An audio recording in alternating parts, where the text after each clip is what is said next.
எங்க நம்ம நந்தினி இந்த வீட்ட விட்டு போயிடுவாங்களோ அப்படின்னு சொல்லிட்டு எல்லாருமே பதட்டப்பட்டுட்டு இருந்தாங்க. ஆனா கடைசியில வந்து பார்த்தீங்கன்னா, இப்போ நம்ம சூர்யா மாஸ் என்ட்ரி குடுக்குறாரு.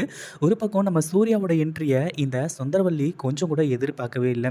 அதே மாதிரி இப்போ இந்த அதாவது மாதவி இருந்துகிட்டு, அ சூர்யா கட்டின தாலி உன் கழுத்துல இருக்குல்ல, அத கழட்டிட்டு போ நீ அப்படின்ற மாரி சொல்றாங்க. அந்த டைம்ல நீங்களே இந்த தாலிய கழட்டிக்கோங்க அப்படின்னு சொல்லிட்டு மாதவி கிட்ட சொல்லும்போது, மாதவியும் அத கழட்டுறதுக்காக தாலி மேல கை வைக்கும்போது, "நீ தாலி மேல கை வச்ச அப்படின்னா, உன் கைய வெட்டிடுவேன்" அப்படின்னு சொல்லிட்டு இந்த மாதவி கிட்ட வந்து பார்த்தீங்கன்னா சொல்ல ஆரம்பிச்சுறாங்க. மாதவிக்கு சரியான அதிர்ச்சி. உடனே கை எடுத்துட்டு சைலன்ட்டா ஓரமா ஒதுங்கி நிக்கிறாங்க. அப்பதான் நம்ம சூர்யா அங்க மாஸ் என்ட்ரி குடுக்குறாங்க. "நந்தினி என்ன இது பேகு? என்ன பண்றங்க? உள்ள வா போலாம். யார் உன்ன வீட்ட விட்டு போக சொன்னது?" அப்படின்ற மாரி வந்து கேட்டுட்டு இருக்கும்போது, "சூர்யா சார் நீங்க தானே வந்து பார்த்தீங்கன்னா போக சொன்னீங்க. என்ன இப்ப இப்படி பேசுறீங்க? நைட்டு நீங்க தானே சொன்னீங்க." அப்படின்ற மாரி சொல்லும்போது, "நைட்டு நான் சொன்னேனா? நான் ஏதோ போதையில சொல்லியிருப்பேன். அதெல்லாம் விடு. முதல்ல உள்ள வா." அப்படின்ற மாரி சொல்லும்போது, "என்ன சார் நீங்க மாத்தி மாத்தி பேசிட்டு இருப்பீங்க. அது எல்லாத்தையுமே நான் பார்த்துட்டு உட்கார்ந்துட்டு இருக்கணுமா?"